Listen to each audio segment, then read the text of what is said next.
Hi, my name is Pat Weston, and this is Trisha Hirschberger's Naked Truth.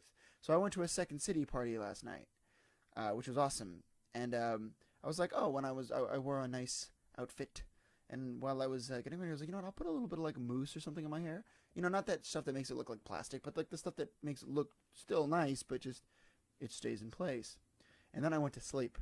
And then I looked in the mirror and I was like, I'm going to take a shower. Looked in the mirror and went, no, you're not. You're going to do your thing like this because this is funny. And bad hair is funny.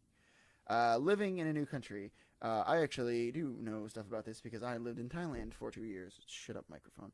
I lived in Thailand for 2 years. So, I mean, I was young. I was still a boy, but, like, I still remember it fondly. So, I can talk about it a little bit. So, that's fun. The culture shock thing is definitely there. Even though we lived in, I won't say gated community. We did have a gate, though. So, I guess it was a gated community. Like, our house had a gate. Anyway, we lived in a community that was like kind of like a suburb of Bangkok. Um, Sumuprakan, I think that was the name of it was Sumuprakan. And we lived there for 2 years, and which was sort of like I said, it was a suburb. So it was very quiet. But it was right next to the city. So like all you had to do was drive out of that one area. Was it a town? I got to talk to my mom or my dad about it. But and then like you were right into the city. You left Sumuprakan and you were in Bangkok. And I mean, like, right smack dam in the middle, downtown, like, big buildings. Which, by the way, fun fact, Bangkok is sinking. It is sinking into the ground. It is not based on a solid ground like the United States, most places. So, just a little fun fact for you. Um, but in Thailand, it's kind of like, from what I remember, it's like what Raina described as Japan, of being very polite, and New York or Boston's like aggressive driving put together. I often remember we'd order just Domino's pizza sometimes because we were there for my dad's work. So like you're trying to still save money and stuff like that. And so we just like order Domino's because it's like something we knew. And they'd always give us ketchup too, which was funny because apparently that's like thing there that like you eat ketchup with your pizza, which I don't do. Um, but and then oftentimes we'd get phone calls from like not from the delivery person, but like from Domino's being like, "Oh, by the way, your delivery boy was hit by a car. He's fine, but he got hit by a car. We'll send you another one soon." So that's fun. But like the driving there is absolutely they don't care. It's like anybody who's ever driven in LA knows that everybody's like weaving in and out of traffic. It's like that, but everyone's doing it all simultaneously. It's not like one person is that kind of asshole that's like doing it. It's everybody's the asshole and everybody's doing it, including motorcyclists, including bicyclists, including like these weird scooter things. I remember that I wanted, but then I didn't want because I'm now an adult and realize they're very unsafe.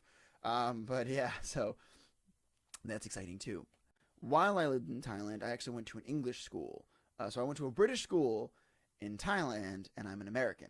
So at first I got made fun of for my funny accent, but then because I'm an American and I'm kind of a dick because of that, they're like, "Oh, don't make him mad because he'll lash out." It's like, yeah, I will. I didn't because I'm not. I'm like a lot of bark, no bite. No, I need a reason to bite. No. But anyway, but so it was. So I there's sort of like all sorts of different cultures just punching me in the face at once at a young age, which made things very difficult for me, especially when I moved back to America. I was very sort of like, oh right, this is how it is. This is my life. This is my home. like these are the way things are here. And I was sort of I don't want to say a troublemaker in Thailand, but like I was because of things are way more free form in America, and you're allowed to do a lot more of what you want to do in America. Um, I got in trouble a little bit more often. Although I remember one prank that I tried to pull once was that you could take the backs off of markers, like the little thin markers, like we have them here, and we and I would switch out all like the long. I don't want to say ink. I don't know if it was necessarily ink, but like the marker sticks that were inside, like that defined the color, I guess, and like I'd switch them all around, and then like the marker that had like a blue tip and like a blue thing would like put out yellow, and I'd be annoying as hell. I would green because it always mixed together. Anyway, that's a super digressing story. As you can tell, unshowered, frazzled, tired, slightly hungover. Um, but I'm having fun with this. This is a good topic. I also lived in well, I didn't live in, but I visited Singapore, Hong Kong, Malaysia, Egypt, and Jordan as well. And I can tell you just tons of things about those places that are amazing. And but Um, advice time. Living in Thailand for the 2 years that I did, I can say that, um, th- uh, first of all, they're not used to seeing blonde kids or blonde people at all. The word for blonde is farang or falang, and it's like falang. If you want to talk in an American accent, it's falang, but it's falang. And they're not used to seeing blonde people. So, and I was like bleach blonde when I was a kid. So oftentimes I'd have like full grown Thai women running up to me yelling falang falang, and I thought I was being kidnapped, so I'd panic, and my parents would sitting there be like ha ha ha, which is why I have trust issues, and I don't have trust issues. Trust issues. You can do this, Pat. And but no, that was an interesting thing. So it's like I never really thought about that as being a thing. And then all of a sudden it's like exciting to see a blonde kid. So then they're all like, oh my god, yay! And they talk to me, and I'm like freaking out. Also because we're from America, my mom would get this one a lot, where everybody just assumes everybody knows each other. In America, so like oftentimes my mom would be like, be asked, be like, "Oh, you know Tom Cruise? Like you just know who he is? Like you're friends?" And my mom's like, "No," like, "Nope, no, I do not." So which is always pretty fun. Um, uh, I mean, America prides itself on unity, I guess. So they're not wrong, even though we won't get into politics. And especially I won't put my head where it doesn't belong. Um, but no, living there was just exciting, and I think I was too young to really understand entirely what was going on. I was just sort of embracing it as a child rather than as an adult. There now, if I went, I'd probably have no idea what I'm doing. Although I'd probably be great because I still have blonde hair, so they'd still be like, "Ooh, an adult falang," and I'd be like, "Yeah."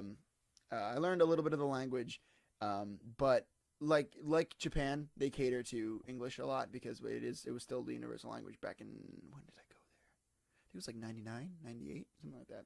I was still very young, but like everybody, not everybody speaks fluent English, but they speak enough English where you can like say something in English and they'll typically pick it up. Kind of like me in Spanish. Like I know enough Spanish to like get what I need, but I could never have a fluent conversation, so similar to that. It was just like that.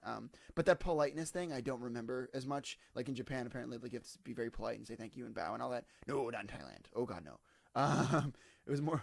It was like I said. It was like that New York thing. Like get the fuck out of my way. But like speaking Thai.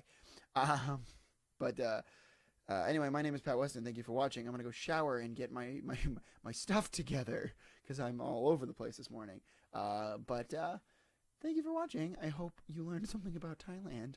It's like New York meets Japan meets LA, and they drive on the other side of the road. So that's fun too. Thank you for watching again. My name is Pat Weston. I'm going to go do stuff. Yay!